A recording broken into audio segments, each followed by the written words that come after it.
आप मनाली से देखेंगे, मनाली में बांग में कुछ मकान गिर गए, रास्ते में सड़कें टूट गई सारी, हाईवेज की, नेशनल हाईवे की भी और 4 लेन की भी। पतली कुल के पुल को बड़ा नुकसान हुआ। आउट में जो पक्का लोहे का पुल बना था 50 साल पहले, वो बह गया।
हाई कोर्ट को आज फिर अपने उस आदेश को देखते हुए सुमोटो नोटिस लेना चाहिए कि रिजर्वेशन को जो एनक्रोच किया है, चाहे सरकार ने किया चाहे किसी निजी व्यक्ति ने किया। हिमालय में जो मुख्य कारण दिखते हैं वो दिखते हैं कि यहाँ का जो बारिश तंत्र है वो उसमें कुछ बदलाव है। बारिशें यहाँ पर 2 मुख्य प्राकृतिक घटनाओं के से होती हैं। एक होता है कि जो सर्दियों की बारिशें हमारी होती हैं वो पश्चिमी विक्षोभ से आती हैं। भूमध्य सागर के इलाके से वो जो गर्मी हवाएं आती हैं, ठंडी हवाएं का तूफान सर्दियों में आता है, वो सर्दियों की बारिशें लाता है सितंबर, अक्टूबर, नवंबर के बाद, और मार्च अप्रैल में उसको, अप्रैल मई में उसको वापस होना चाहिए था। अब वो बारिशें जो हैं वो नवंबर दिसंबर के बजाय जनवरी फरवरी में आ गई, और जून जुलाई तक जो है वो बारिशें रिट्रीट नहीं हो रही हैं, वो हवाएं वापस नहीं जा रही हैं। वेस्टर्न मानसून का जो तीव्रता थी बहुत ज़्यादा थी, उसकी वजह भी बहुत ज़्यादा तापमान वृद्धि है, समुद्र में हवाएं बहुत तेज़ आ रही हैं, और परिणाम स्वरूप जब हिमालय की इन घाटियों में भारी नमी वाली मानसून की हवाएं आई और ऊपर ठंडे होने की वजह से वो कई जगह जो है पहाड़ ने आगे जाने से जब उनको रोका तो वहाँ पर भारी बारिशें हुई, जिसको हम कई जगह कुछ हद तक क्लाउड ब्रस्ट कह रहे हैं, बादल फटना कह रहे हैं। और हम मानते हैं कि अगर 10 सेंटीमीटर बारिश 1 घंटे के अंदर में हो जाए, मतलब 100 mm बारिश 1 घंटे में, तो उसको क्लाउड ब्रस्ट कहा जा रहा है आजकल। वो घटनाएं बहुत जगह हुई, और उसके होने से जो भारी वर्षा है, सिर्फ वही नहीं बल्कि उससे कम भी बारिश से जो है भूमि में कटाव हुआ, भूस्खलन हुआ, जिसे लैंडस्लाइड हम कह रहे हैं। सतर्क हो जाओ भाइयों, सतर्क हो जाओ सब लोग। ये सरकार और शासन प्रशासन कुछ नहीं करने वाला, किसी की फिक्र नहीं है। अभी पहुंच चुके हैं मलाना डैम के पास, मलाना डैम 1। आप देख सकते हैं डैम के क्या हाल है, ये पूरा फट चुका है, पूरी दरारें पड़ी, देखिए आप। और ये देख सकते हैं आप, ये डैम है। हिमाचल प्रदेश में पिछले 3 दिनों से लगातार भारी बारिश हो रही है, और उसके परिणाम स्वरूप पूरे प्रदेश में और ख़ासकर ब्यास नदी के पूरे कैचमेंट एरिया में नदियों में बड़ा उफान आया है। मनाली से लेकर के मंडी तक हम देख रहे हैं, और उसके सहायक छोटे छोटे जो ट्रिब्यूटरीज हैं उन सब में भारी उफान है। हालांकि ये बारिशें ऐसे ही होती हैं इस मौसम में, ये कोई नई परिघटना नहीं है। बरसात का मौसम है, 7 दिन तक लगातार बारिशें होती हैं, परंतु नदियों में जो उफान है और उसकी वजह से जो नुकसान हो रहा है वो बिल्कुल चिंता का विषय है। और ये परिघटना प्राकृतिक नहीं मानता मैं, ये मानव जनित है। बारिश होना बरसात के मौसम में ये स्वाभाविक प्रक्रिया है, हजारों सालों से होता रहा है यहाँ।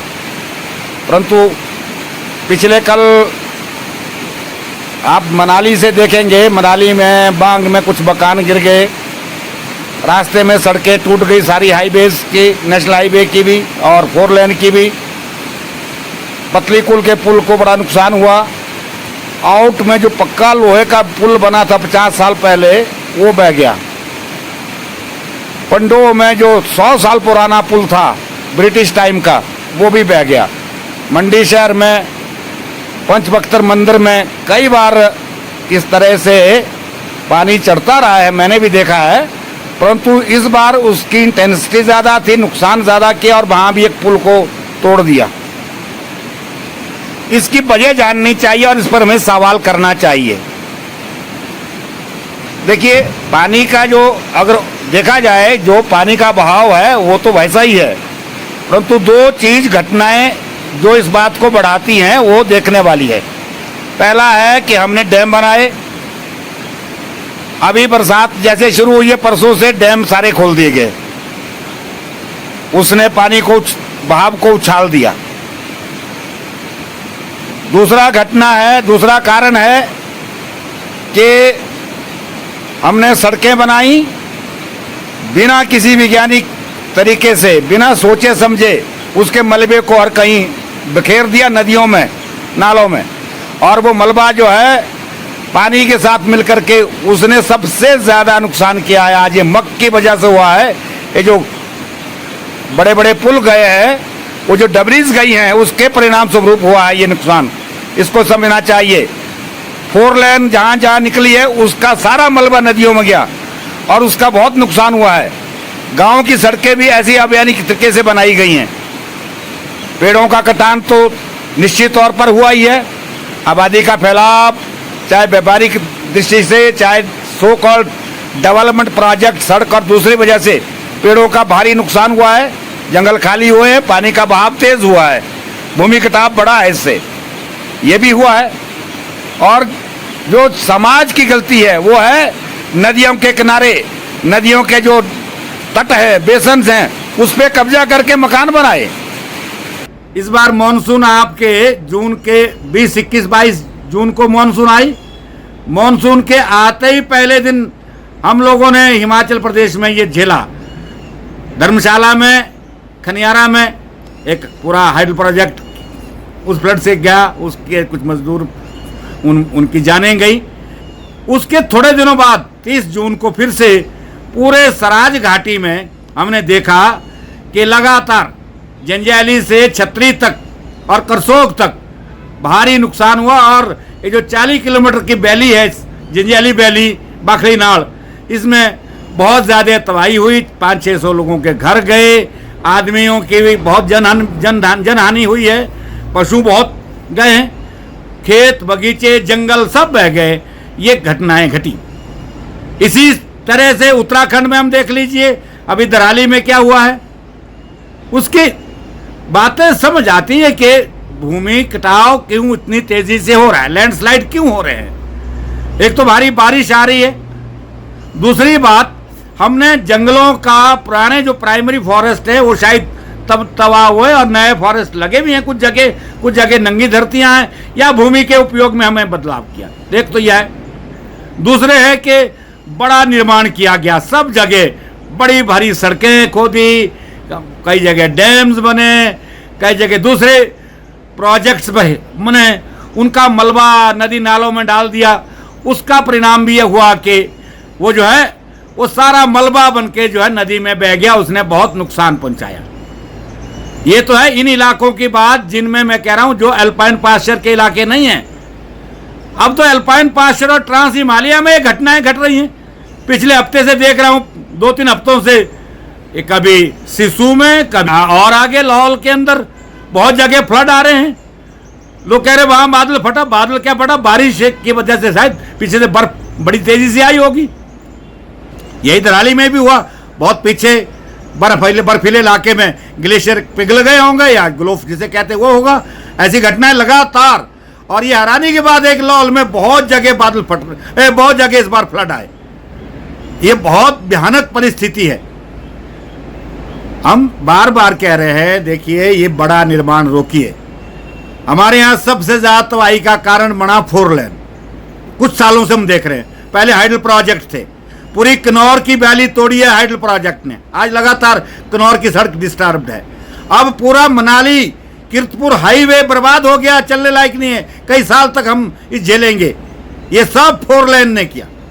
ये है, एक तो जिम्मेवार ये बड़ा निर्माण है जिसमें सरकारी और निजी व्यापारिक एजेंसियां जो है जिम्मेवार है। दूसरे है कि छोटी गांव की विकास की सड़कें भी ऐसी अनियंत्रित और वैज्ञानिक तरीके से बनाई, उनका मलबा भी कहीं डाल दिया, जेसीबी के ड्राइवर को इंजीनियर बना दिया, और ठेकेदारों ने, जो गांव के ठेकेदारों ने पॉलिटिकली वो बहुत गलत तरीके से हर कहीं से कटिंग कर दी, सड़कें बना दी, वो भी मलबा उब जा रहा है। तीसरा है लोगों का निर्माण।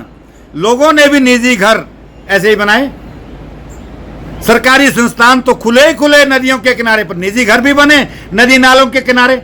मैं कई दिनों से कह रहा हूं, ये लगातार रिवाज पड़ता जा रहा है, क्योंकि हमने सड़कें नदी घाटियों से निकाली और वहां पर नई बस्तियां बननी शुरू हो गई, वहां बाजार बन गए, गवर्नमेंट ने भी कुछ इंस्टीट्यूशन खड़े कर दिए और लोगों ने वहां घर बना दिए।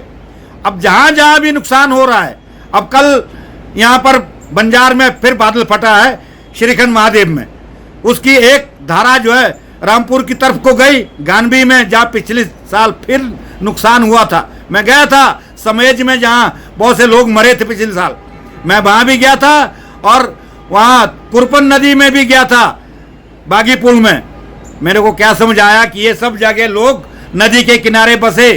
इस बार फिर वही बस स्टैंड गानवी का अभी देखो कल फिर हुआ, और इधर को दूसरी धारा उसकी जो है उसी श्रीखंड महादेव से वो आती है तीर्थर रिवर की तरफ, पलाचन नदी। और पलाचन ने भी आप देखिए बठाड़ में कुछ होम स्टेज को, कुछ दुकानों को, कुछ घरों को नुकसान किया, गाड़ियां चले गई, नदी के किनारे होटल बना दिए सारी जगह। ये परिणाम हैं इसके। अरे भाई कुछ हटो दूर, नदी को इनक्रोच करो। मैं गया था जब पिछली बार बागी पुल में, मैं पूछा बागी पुल क्या होता है, बोले जी बागी गांव ऊपर है। अब जब ये सड़क आई तो पुल के पास, नदी के पास जो पुल बना उसका नाम बागी पुल रखा, और वहां पर बाजार बन गया। पिछले साल फ्लड आया और बाजार जो है आधा टूट गया, बह गया, आदमी भी गए उसमें। ये हम अपने लिए मौत मना रहे हैं। थुनाग की बात मैं बता रहा हूं, थुनाग में भी यही हुआ, नदी में बस गए। सरकार ने बड़े बड़े इंस्टीट्यूशन खोल दिए, कॉलेज, एसडी ऑफिस, क्या क्या नहीं खोले वहां, engineering college, agriculture, horticulture college, और आपका आईपीएच का डिवीजन, पता क्या क्या दफ्तर बना दिए, और वहां बड़ा मार्केट बन गया नाले में, जहां कुछ सालों पहले घराट होते थे। अभी धराली की बात भी जब सुनते हैं उत्तराखंड की, तो वो जो अंग्रेज जो था एक सिपाही जिसने जंगल काटे थे, उससे कहानी चलती है। और उसके बाद वो जंगल काट के पिछले 100 साल में, 100-150 साल में वहां उस जगह बस गए लोग, और आज वो हम परिस्थिति देख रहे हैं। इसलिए मेरा कहना है कि यहाँ निर्माण जो है वो यहाँ देख के करिए। एक तो ये नदी नालों के नजदीक निर्माण न करें। अरे हिमाचल हाई कोर्ट ने पिछले 20 साल पहले, 30 साल पहले जब ये बड़ा फ्लड आया था आपके ब्यास में, पूरा बांध बह गया था, उसके बाद हाई कोर्ट ने निर्देश जारी किए थे। आज उन निर्देशों का क्या हुआ? सवाल करना चाहिए सब लोगों से, इन नेताओं से भी, सरकार से भी। हाई कोर्ट को आज फिर अपने उस आदेश को देखते हुए सुमोटो नोटिस लेना चाहिए कि रिवर बेसिन को जो एनक्रोच किया है, चाहे सरकार ने किया चाहे किसी निजी व्यक्ति ने किया, उसको कैसे बहाल किया जाए। और सरकार को चाहिए कि आगे जो विकास का मॉडल है उसको यहाँ की परिस्थिति के मुताबिक निर्धारित करे और पूरे वैज्ञानिक तरीके से जो है निर्माण कार्य हों। अरे भाई अल्प्स में भी सड़कें बनती हैं, निर्माण होते हैं यूरोप में, वहाँ इस तरह का नुकसान क्यों नहीं होता? हम सारी टेक्निक अपनाए बगैर धड़ाधड़ सड़कें निकाल रहे हैं, बड़े बड़े निर्माण कर रहे हैं, और ऐसे ऐसे बुद्धिजीवी नेता हैं हमारे जो नदियों के किनारे बड़े बड़े बस स्टैंड बना देते हैं। धर्मपुर कल फ्लड हो गया, कोई सवाल नहीं। जयराम ठाकुर जी ने अपने गांव के लिए, तांदी के लिए सड़क बनाई, 2 बार फ्लड आ चुका थुनाग में। पिछले कल पूरे थुनाग के अंदर मक आ गया, उसी सड़क का मक जो नाले में गिराया, वो आज थुनाग मार्केट में लगातार आ रहा है। ये चीजें सोचने की हैं और इन पर सवाल होने चाहिए और सरकार पर दबाव बनाना चाहिए कि इस तरह के जो है निर्माण कार्य पर रोक लगे, वैज्ञानिक तरीके से निर्माण कार्य हों, वाटरशेड का ख्याल रखा जाना चाहिए और पानी के बहाव को कैसे अवरुद्ध न किया जाए, खुला रहे, उस पर सोचना चाहिए। तभी जाके पहाड़ में इस तरह की बस्तियां टिक सकती है, नहीं तो पूरी बसाहट के लिए नुकसानदेह स्थितियां पैदा होंगी किस दिन।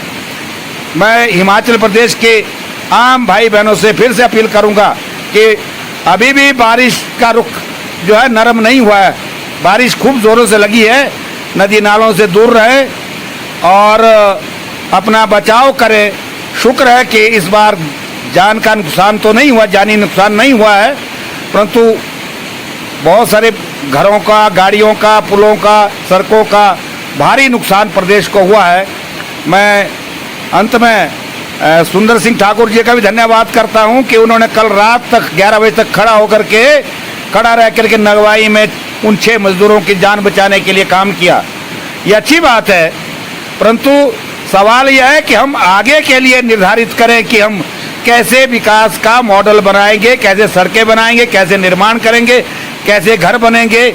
इसको अगर नहीं देखेंगे तो हम बहुत बड़ी त्रासदी को अपने लिए बुला रहे हैं और खासकर ये जो बड़े निर्माण हैं, बड़े बांध हैं, इन पर तो एकदम से रोक लगनी चाहिए। 1905 में हिमाचल प्रदेश में कांगड़ा का भूकंप आया था। उस वक्त कहते सरकारी आंकड़े कि 10-15 हजार लोग मरे थे, हालांकि बहुत ज्यादा मरे थे। आज अगर भूकंप आएगा और इस तरह का हमारा निर्माण है, क्योंकि ये पूरा इलाका जो है जोन 4 और जोन 5 में भूकंप संवेदी इलाका है और इसमें फॉल्ट है, क्रैक्स हैं जमीन के नीचे, हम जहां बैठे हैं, तो ये सब का अध्ययन उपलब्ध है। सरकार को इस पर नियम बनाने चाहिए कि इन एरिया में नहीं बसाहट हो, यहां से इंफ्रास्ट्रक्चर डेवलपमेंट ना किया जाए। ये सब प्रॉस एंड कॉन्स को देखते हुए जो है ना विकास किया जाना चाहिए था। नहीं तो हम एक बात तो मान लीजिए, जलवायु परिवर्तन तो इरिवर्सिबल है, वो तो होगा ही होगा, बारिशें और इरेटिक होंगी, उसमें हम कुछ नहीं कर सकते। अब है कि हम बचाव क्या कर सकते हैं, उसकी तरफ सोचना चाहिए, ये मेरा कहना है। और उसके लिए हमें वैज्ञानिक तरीके अपनाने पड़ेंगे, साइंस का जो है उपयोग करना पड़ेगा, जो जानकारियां पुरानी लोगों के पास हैं उनका उपयोग करना पड़ेगा, उस ढंग से निर्माण करना पड़ेगा। नहीं तो हम अपने लिए बहुत बड़ा संकट ला रहे हैं पूरे हिमालय के क्षेत्र में। और कृपा करके सरकारें ध्यान दें कि ऐसी नीति बनाएं। हम बार बार कई सालों से कह रहे हैं कि हिमालय के विकास के लिए हिमालय नीति होनी चाहिए, जो वहाँ की स्थानीय परिस्थिति को देखते हुए, वहाँ के हालातों को देखते हुए बननी चाहिए। उसके भूगर्भीय अध्ययन हो, उसके वहाँ के वाटरशेड का अध्ययन हो, पानी के बहाव का अध्ययन हो, ये सब चीज़ें देखते हुए जो है इस तरह से वहाँ पर निर्माण होने चाहिए थे। और कम से कम ये बड़ा निर्माण पर तो एकदम रोक लगनी चाहिए, ये मेरा कहना है। धन्यवाद।